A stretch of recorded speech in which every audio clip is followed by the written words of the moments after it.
Hey everyone, Ashley Mailloux here with the DRF. We're going to take a look at a race this Sunday at Santa Anita, May 7th. Their third race is at 1.125 miles on the turf course. It's the $100,000 Singletary for 3-year-olds, and Singletary was such a fun horse to watch. Won a lot of races in his career, but most famous for his 2004 win in the Breeders' Cup. Very, very impressive that day, and just a really great turf horse. So we'll look at the field here of six. Six are expected to go. Mi Hermano Ramon is a horse that just raced in the Grade 3 at Transylvania. Game Time's a horse that's been, kind of knocking at a stakes victory in several of his last efforts. A couple others in here. Michael McCarthy sends out not one, not two, but 3 runners in here. He's got Wizard of Westwood, Malibu Coast, as well as the number 5 Escape Artist. And then Eastbound, who recently was able to graduate and was pretty impressive in doing so. He had to circle a lot of horses late in the stretch, and I thought he was visually very, good to look at there. So it is a field of 6. We'll start with the horse right on the rail. The number 1, Mi Hermano Ramon, who I mentioned kind of took on a graded stakes competition in his last effort. That was at Keeneland in the Transylvania. We'll take a look at that most recent effort. And there was a little bit of moisture in the turf course. It was a good turf course, going 1.116 miles. He's the number 6 in here. You can see at this point in the turn, he is saving a fair bit of ground, which is certainly going to help his chances here in the stretch. But in terms of movement, he really tries to, pick up the stages late here and pick up the pieces. But to me, he looks like he's making a move, but I just think a couple other horses in the field were just moving better than him. And you look at some of the names, especially the top 3, the horses that end up finishing in front of him: Mostache, Nagarock, Webslinger. Pretty talented horses that were either, having good seasons so far as a 3-year-old or were hyped up as 2-year-olds. So I just think he did face a salty group last time out, got an 83 Beyer speed figure. Prior to that, he raced pretty well in the Baffle, but that was only going 6.5. So since, getting back to a longer distance, but he raced fine last time out, looking how he won a debut at a mile. 1.125 miles should really be within his wheelhouse. So Umberto Rispoli has the call. Is yet to pilot, though, him in any of his 4 starts so far. The number 2, Game Time. This one trained by John Sadler, horse that debuted on the dirt.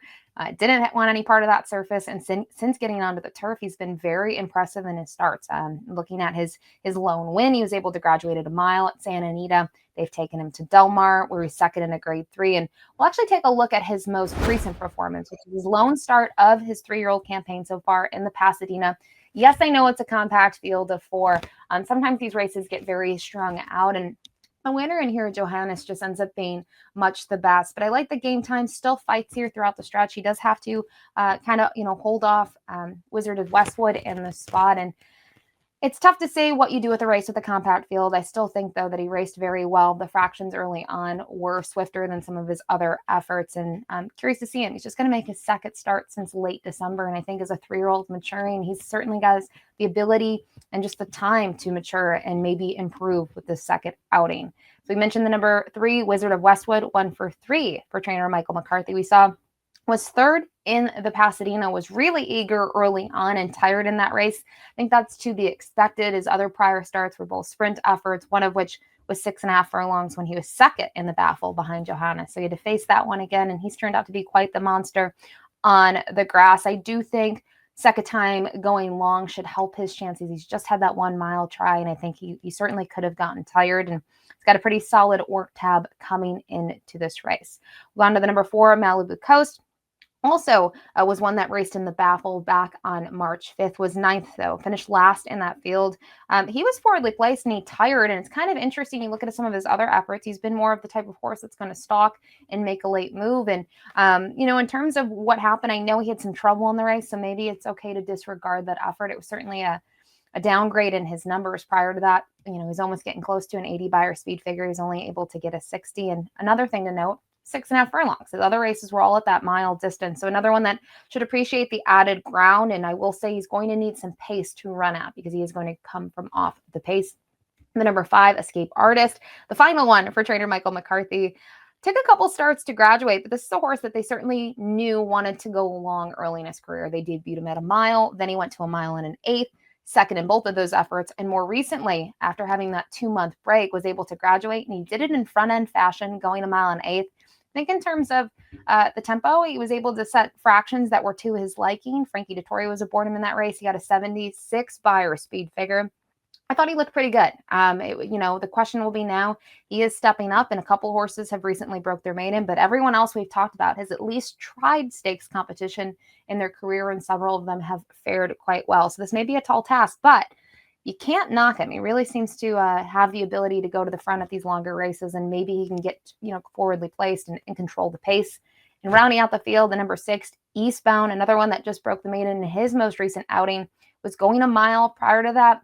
He tried a mile and an eighth for his first start of the year. Maybe needed that race to kind of, serve as a tightener and get him geared up. And I thought, we're going to take a look at this most recent play. To me, he looks pretty good here in the stretch. You can see him, he gets bumped around a little bit. He's, that was the other horse that gets bumped around, but the other, horse kind of getting bumped around makes him kind of have to angle out here. He's the 5. He's going to try to circle the field in here, and he's going to be able to get the job done here by half a length. I thought he really hit his best strides late. I thought his rider at the time, Victor Espinoza, really didn't have to ask much of him. He just gave him kind of a couple little taps to know him, hey, to keep on moving forward. And to me, that's the sort of performance I like to see. I thought he really handled the mile, and I have no concerns about the mile and an eighth. Another one, though, that will need a pace setup to get the job done. Also stepping up in class for the son of Good Magic. So when I looked at the field, I ended up landing on the number 1, Mi Hormona Ramon, for a couple of reasons. I thought the Transylvania was a salty group in terms of the top 3 finishers in there are horses that are probably gearing up for pretty solid 3-year-old campaigns. I thought he ran well at the end of the day. Yes, he was beaten by a couple of lengths, but it was a big field. And I do think if you go to the race 2 back, maybe he had some excuses. I don't think he necessarily wants to go 6.5. Yes, he's won at the distance, but I think this is a horse that's going to relish with added ground, and he's getting that at a mile and an eighth distance. The 2 Game Time has really been knocking on getting another victory. You can see those 3 second-place finishes, though. For me, I think in order for him to win, he would really need to step forward and grind it out in the stretch. And I rather just think that he's probably going to run a very similar performance to before, but still capable of a minor share in here.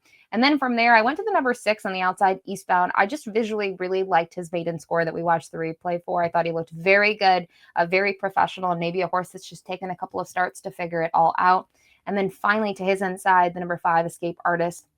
This is a horse who maybe is aptly named, could be forwardly placed in the spot and try to take it to them early, and maybe can hang around for a piece. But for me, go to the horse on the rail as my top pick in this year's edition of the Singletary. Best of luck.